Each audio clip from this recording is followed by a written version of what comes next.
Today we are going over the latest updates in the Doerman case. This case is one that we have been covering since a few days after it happened. As a quick summary, Chad Doerman is a 32-year-old man from New Richmond, Ohio. He was arrested after taking the lives of his three precious young boys, Clayton, Hunter, and Chase, back on June 15, 2023. He took their lives through gun violence. The details as they have come out are just absolutely heart-wrenching. Not only did Chad take those three boys' lives, he also shot their mother Laura in the thumb and left their older teenage sister Alexis absolutely traumatized. I will include a link to my last two videos on this case if you haven't watched them yet so that you can get caught up, and I will put those links in the description box and in the pinned comment section. But if you've already watched those, I am just going to jump straight into the latest updates in the case and some of what we can expect going forward. Now, as a reminder, these cases, especially ones involving children, are incredibly difficult to hear, especially the details. And the reason and the mission as to why we share these stories is to not only generate awareness, but to hopefully get accountability and get justice. And something I say in many of my videos is that if these children and these victims had to experience these horrific acts, the least we can do is listen and hear their story. And I know that sometimes seeing the images or the footage or hearing the 911 calls can be extremely triggering. However, it's important that all of those details be shared because that is what will evoke the emotion in the viewers, in all of us, to have outrage, to have heartbreak so that we can get the change, get the accountability, seek the justice, and actually be thoughtful in what we do with these cases. If we simply hear a lot of these stories, and it's just verbal and we don't see some of the imagery or audio or video accompanied with it, it unfortunately doesn't hit as hard all of the time. And hitting hard is what is so crucial to make change and generate that awareness. So without further ado, guys, I'm going to jump right in. My name is Elise, and this is 10 to Life, and let's get into this story.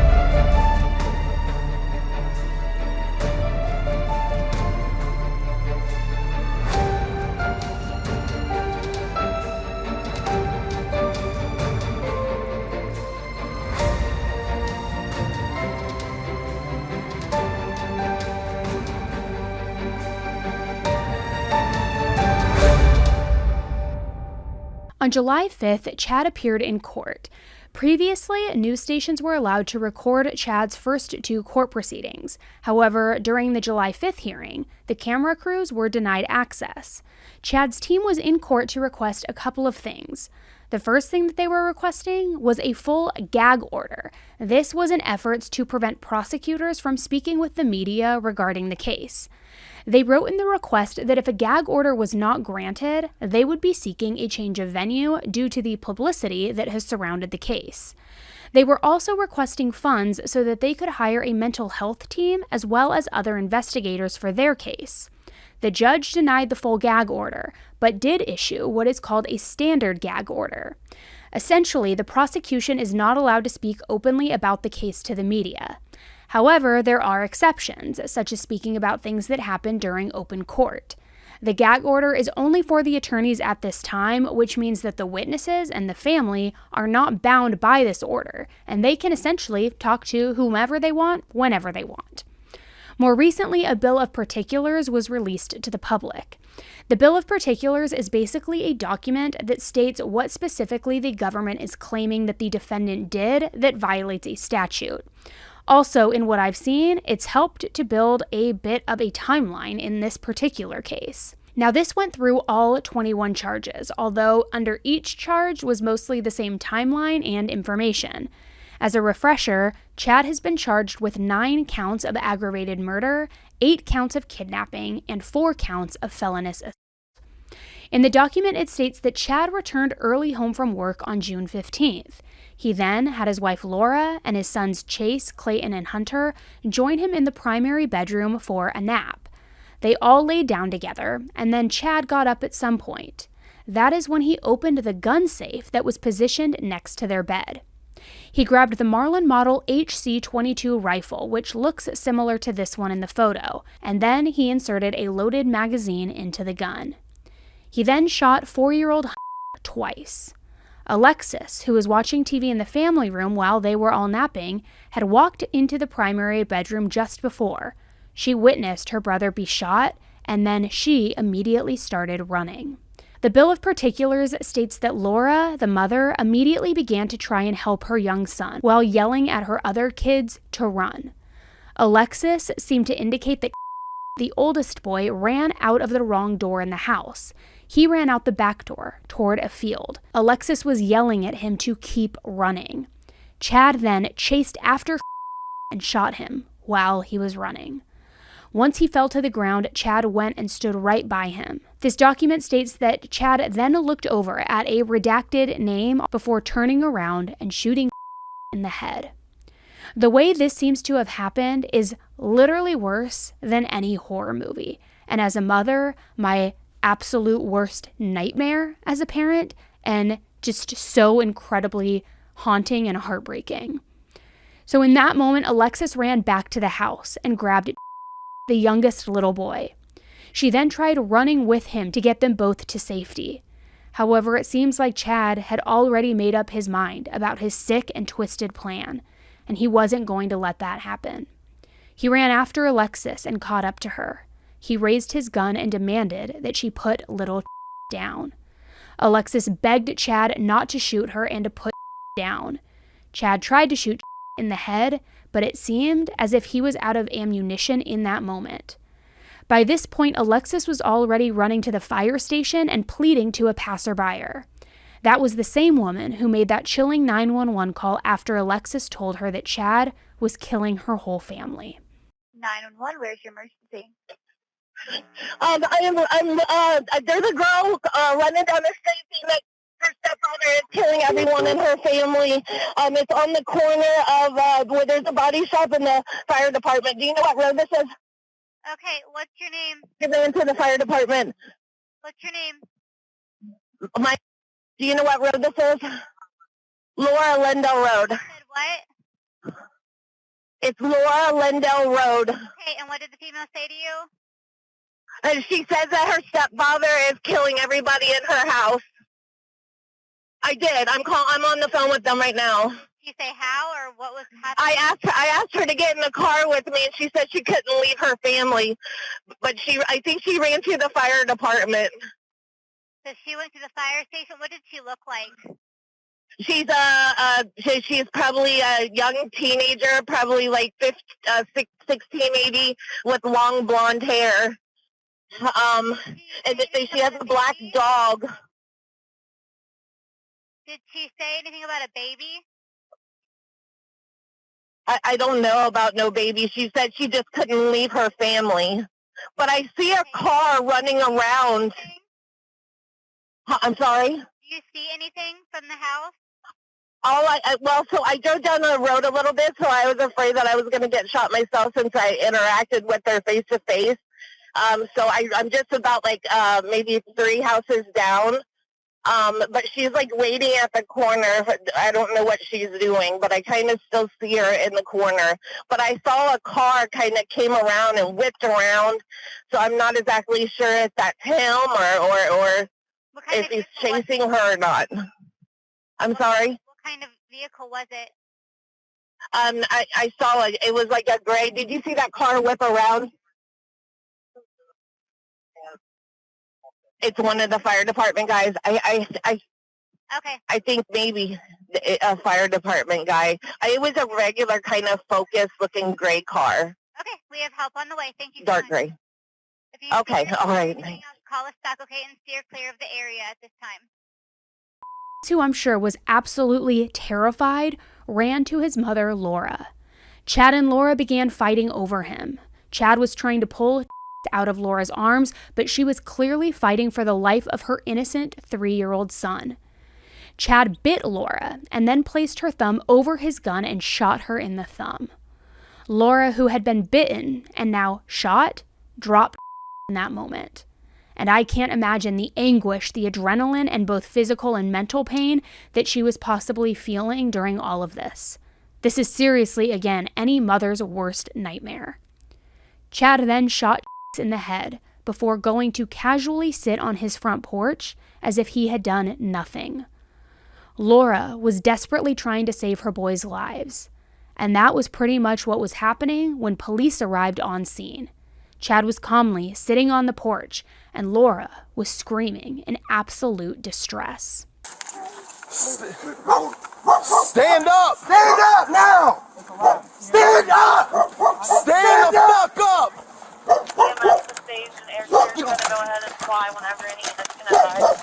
Get your hands out of here. 72. Tell them we're 21. Send the air. Those guys can confirm that there's people that need first aid, and that's the shooter who's not complying. They need to take care of the I got it. victims. They have to shoot him and shoot him. Man, I ain't trying to hurt nobody. I'm completely sober. Never did drugs a day 63, in my we're life. 21. Get the EMS over here. Well, I did drugs when I was little, but I don't do drugs now. I'm sober. I'm not trying to fight you. Yellen, 63. get your butt inside. Yellen, get your butt inside. We on primary? Now. 29, we got 3 kids down. While the document stated that was shot twice in the bedroom, it also stated that 2 of the boys had 4 gunshot wounds, and 1 of the boys had 1 gunshot wound. Based on that, I am not sure when he shot again after the initial 2 shots. While I want to acknowledge the facts of the document, I don't want to speculate on when an innocent child was shot twice more. Based on the document, we now know that at some point, Chad actually picked up from the field where he had shot him, and then brought him to the side of the house, which is where he ended up actually being found. The bill of particulars very clearly stated that all 3 boys were outside in the yard. So if that's true, that would mean that was brought outside too at some point. Although I'm not sure whether Chad brought him out or maybe Laura did while she attempted to save all 3 of her sons' lives. I know that I have repeatedly said that no one should be judging Laura for her actions or her reactions in this horrible tragedy, and after reading that section in the Bill of Particulars, I feel even more strongly about that. Laura was clearly fighting for the lives of her children, and none of us know how we would react in a traumatic situation such as this one. When her first child was shot, she was trying to render aid to him while yelling at her other children to run. Horrifically, at some point, she had to make the decision to leave him so she could go and try to save her other children. The fact of the matter is, there is 1 of her and 4 children, 3 of which Chad seemed to be targeting. There really is no right or wrong to how she handled the situation, and I still have come across lots of backlash about her on social media. None of us know what it's like to be in her shoes. She clearly fought hard and did the absolute best that she could in that moment. Even after being bitten and shot, she still was there rendering aid to her 3 sons who she undoubtedly loved more than anything. I think the worst part of everything was to read and really understand just how long this disgusting plan had actually been in the works. While the police were dealing with Chad initially, he kept incriminating himself, saying things like, "I did it, take me to jail," and "I shouldn't have done that, I shouldn't have shot blank and them." The actual name of who he was talking about is redacted. Chad was also interviewed by law enforcement, and during that initial interview, he told them that he had been thinking about shooting his sons since October. Yes, you heard that right. That was 8 months prior. 8 months that he had time to maybe say, you know what? Having these thoughts isn't normal. Maybe I should get some help. Or 8 months to say, I'm going to walk away and let them live a good, healthy life with their mother. But that didn't happen. And instead, his 3 young, innocent boys were all brutally murdered for no justifiable reason. And if you'll remember from the neighbor's interview, things didn't always seem to be level set in that home. The neighbor had spoken out about what he had witnessed prior to June 15th. It seems like Chad's behavior was just brewing over time. He was very angry. Every day yelling at his wife, dogging her, downgrading the kids, just very angry. And if they didn't do what he said, and I've seen it firsthand, but I never thought that he would do that. In another interview that same neighbor Richard did with WCPO, he described Chad as an asshole and an angry man saying there was never a day he did not yell and that he was always yelling at Laura and treating her badly. There has also been some neighbors that have mentioned Chad potentially having some drinking issues. While I want to refrain from speculating a ton, in my opinion, with the way it was done, it almost seems like he did that just to make Laura suffer. Just to make her live without her boys, who she clearly loved more than anything in the world. Chad also admittedly told law enforcement that he hadn't slept for 3 to 4 days prior because, in his words, the thoughts of having to kill his sons was so heavy on him. Now that we know that the defense team has asked for funds for a mental health team, I genuinely wonder if his defense team will argue for an insanity defense based on him saying the thoughts of him having to kill his sons. The other important document that recently came out was a request for discovery made by Chad's defense team. The response to the discovery showed a list of what was sent to Chad's defense by the chief assistant prosecuting attorney. The first thing shown in the list that was provided was statements. These included a written statement, an oral statement, a police summary of statements, and grand jury testimony of Chad. Next was the evidence section. There were a ton of things in that section, but I will go through the ones that stuck out the most to me. The document showed that a ton of evidence photos were sent over to the defense for their review. Some of that included photos of shell casings, some of which were found in the bathroom, crime scene photos, and photos of both Laura and Chad. Alongside the evidence photos were a couple of x-rays listed. I don't know who or what the x-rays were for, as it doesn't specify. They could possibly be for Laura's injury, or another possibility that comes to mind is a potential chest x-ray, because recently while in jail, Chad was seen for chest pains. The birth certificates of the children were sent, which also is quite interesting. My guess is maybe they just need to confirm that he was indeed their legal father. Law enforcement conducted a phone interview with Chad's boss, which was sent over as part of evidence as well. Jail phone calls, including calls with Chad's parents, Keith and Gloria, are on the evidence list too. It seems like his parents also did interviews with law enforcement, which was provided as well. One of the neighbors got audio of the incident on their Ring camera and turned it over to law enforcement as well.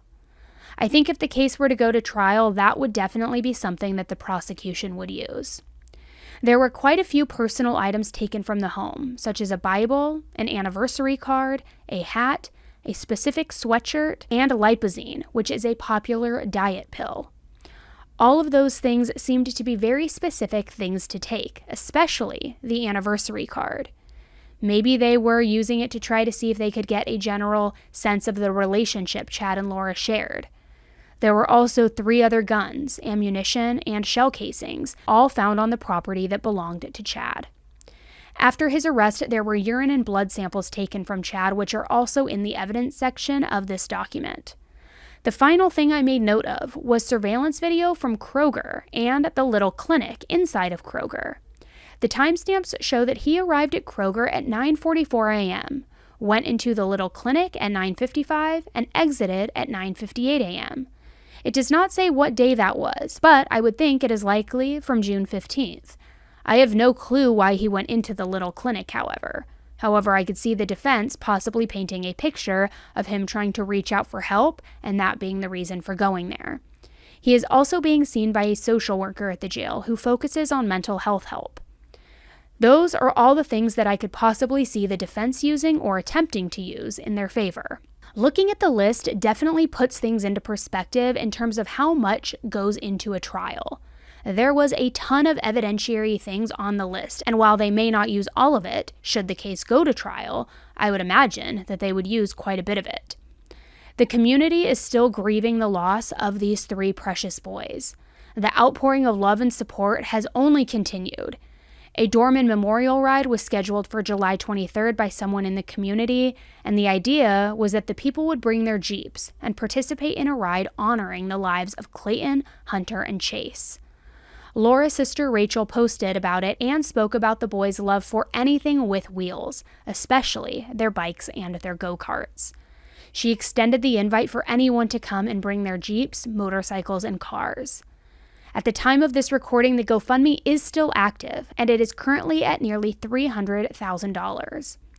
As mentioned in my previous video, the plan is for the family to use the funds as needed. They used them for the funeral and will continue to use them for things like trauma therapy or whatever else is needed moving forward. The Bill of Particulars did discuss Alexis being psychologically harmed due to being held at gunpoint, being forced to let go of her brother, and watching the lives of her brothers be so senselessly taken away from them. I truly can only imagine the trauma that she has suffered or the amount of help that she may potentially need to receive for the rest of her life. As an adult, I can only fathom what witnessing something like that could do. It would be life-altering for anyone, but a young teen processing something so heavy, so violent like this is just absolutely heart-wrenching. The new Richmond Youth Sports Association, where the boys and Alexis participated in baseball and softball, has also continued to support the family. They have sold t-shirts, done gift card raffles, created a Facebook group where people can join in on a Play Catch for the Doerman Boys campaign, and so much more. It's simply amazing to watch what happens when people come together to support one another. As you know, Chad is still being held with no bond at the Clermont County Jail. Chad's next court date is September 12th.